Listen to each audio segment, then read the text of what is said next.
The Legend of El Cadejo. In the shadowy foothills of the Guatemalan Holocene volcanoes, beneath a star-speckled sky, the legend of El Cadejo lived in whispers and warnings.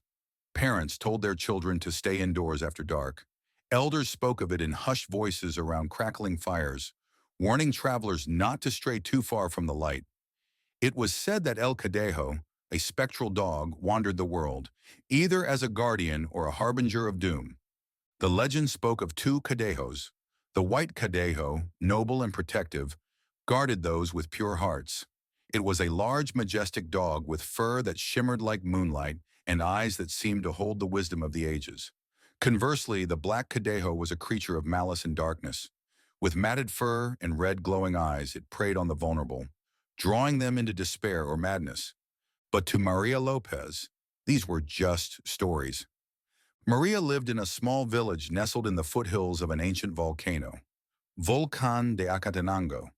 Her days were spent weaving intricate textiles, her fingers dancing over the loom as vibrant colors came to life. By night, she helped her aging father, Don Santiago, tend to their modest plot of land.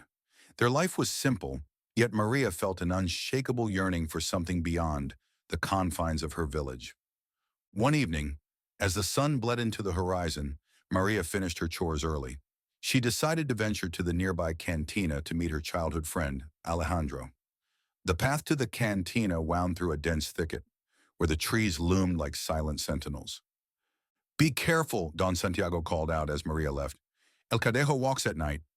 She rolled her eyes but waved him off. He had said this so often over the years, she usually didn't even register it. It was his way of saying goodbye or see you later. But Don said it and meant it every time.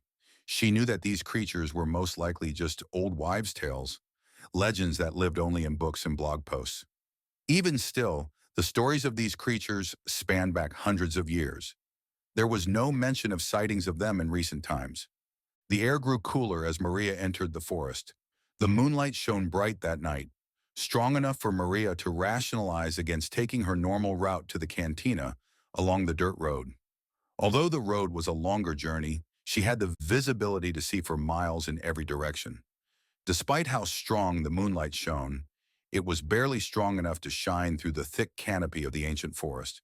She climbed and clambered over enormous tree roots and ducked under low-hanging, rickety old branches. A shadow of doubt began to creep into her mind, but she quickly dismissed it as she thought of how much time she'd saved by trekking through the forest. Crickets chirped, and the rustle of leaves accompanied her footsteps. Yet as she neared the halfway point, the sounds faded, replaced by an eerie silence. A low growl rippled through the air. Maria froze, her heart hammering. She turned her head slowly and saw a pair of glowing red eyes staring at her from the darkness. It was a dog, or something that resembled one, its massive frame cloaked in jet-black fur, its breath steaming in the frigid air, like flames from a dragon. "El Cadejo!" she whispered, her voice trembling. The creature stepped closer, its eyes burning like coals. Maria clutched the silver cross around her neck, murmuring a prayer. But before the black Cadejo could close the distance, a brilliant white light illuminated the path. From the shadows emerged another dog, this one pristine and glowing, its fur like spun silver, its eyes blue like glowing emeralds. It placed itself between Maria and the black Cadejo, growling low and deep. The two Cadejos circled each other, their growls vibrating through the ground. Maria stood rooted, unable to move as the beasts clashed. Their battle was a blur of shadow and light, each strike shaking the very air.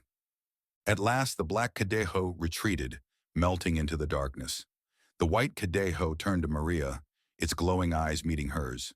She felt a strange calm wash over her as it inclined its head, as if in acknowledgement, before vanishing into the forest.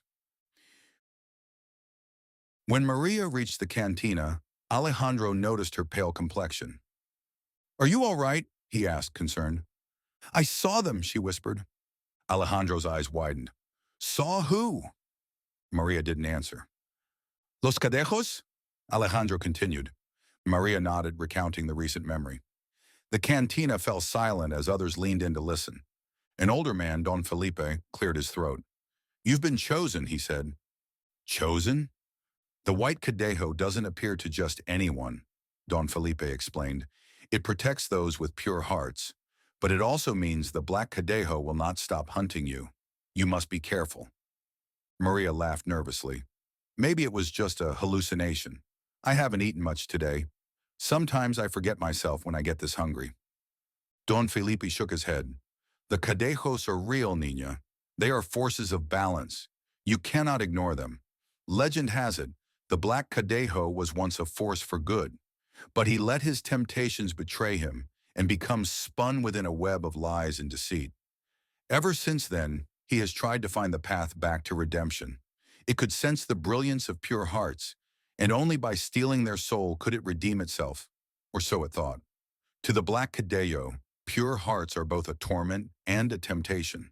They shine brightly in its perception, filling it with an insatiable desire to possess what it now lacks. But each pure-heart it encounters also reminds it of its curse, a painful echo of the light it once stood beside, but now can never touch. The Black Cadejo's whispers are its weapon.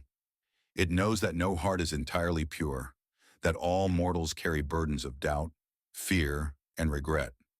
By amplifying these weaknesses, it seeks to corrupt the light it envies, feeding on the anguish it causes. In the weeks that followed, Maria's life began to change.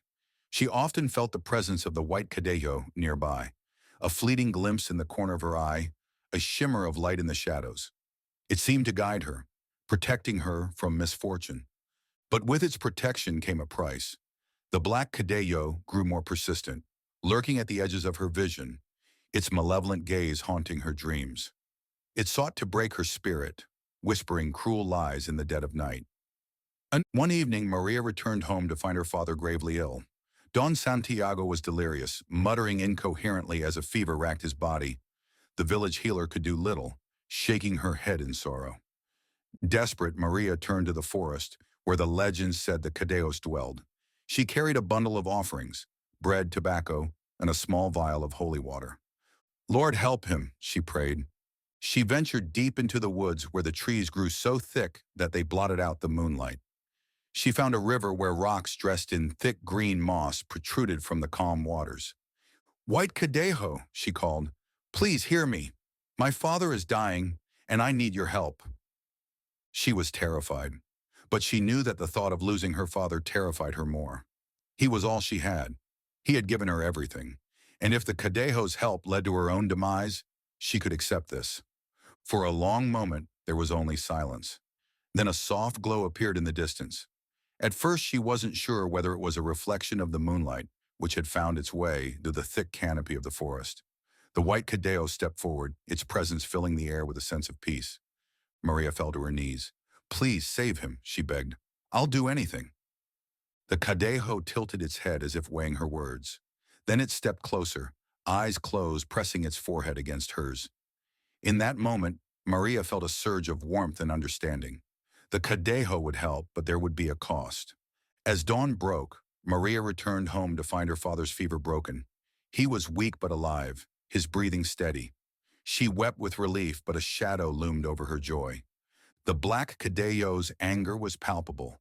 It prowled her dreams, its whispers growing louder. It wanted her to fall into despair, to curse the white Cadejo for its bargain.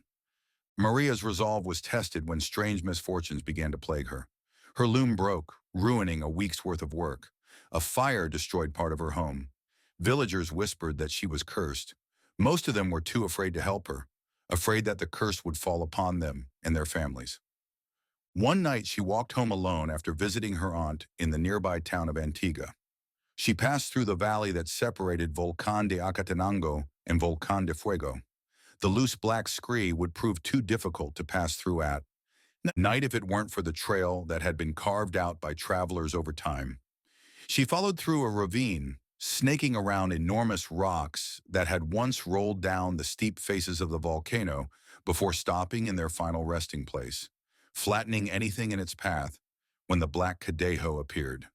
It was stood still directly ahead, only a dozen yards away. It knew she was coming. If it weren't for the undulating trail which presented itself with a million reasons to trip and fall, Maria could have seen it sooner, as she would have been looking ahead and not down at her feet. "You could end this," it hissed, its voice like nails scraping stone. "You owe the white Cadejo nothing. Abandon him, and I can help your father for once and for all.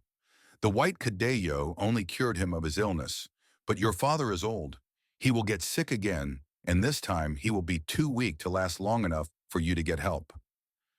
Maria clenched her fists as her heart raced. "Never!" The Cadejo's eyes blazed with fury, the Cadejo's voice dropping to a low growl. "Your father's time is running out, Maria. When he takes his final breath, remember this moment. Remember that you could have saved him." "I've done nothing to you. Leave me alone, I won't believe your lies," she continued. The Cadejo stopped, its gaze fixed on her as its patience ran thin. "Your light is strong, Maria, stronger than most, but even the brightest light can cast a long shadow, and yours will bring ruin." "That's not true," Maria said, though her voice wavered. "I only want to help my father. I haven't done wrong to anyone." "You have played with powers that are beyond you. It is too late to walk away from this. You brought this upon yourself. Now it's time to pay the price." It lunged at her as she fell backwards, but before it could strike, the white Cadejo appeared, its light banishing the darkness. "Why do you protect her?" the black Cadejo snarled. "She is mortal, flawed, and weak." The white Cadejo didn't respond.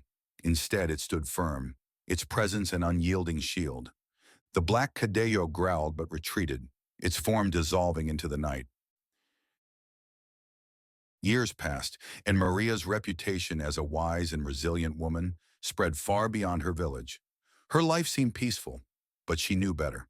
The black Cadejo never truly left her. It was always watching, always waiting for her light to dim. Though the white Cadejo's unseen presence offered protection, Maria felt the weight of the unending battle between the two. One night, as Maria sat by her fire, weaving a particularly intricate textile, an image of a black dog and a white dog encircling a single flame, the wind outside began to howl. The fire flickered, and the shadows in her home deepened.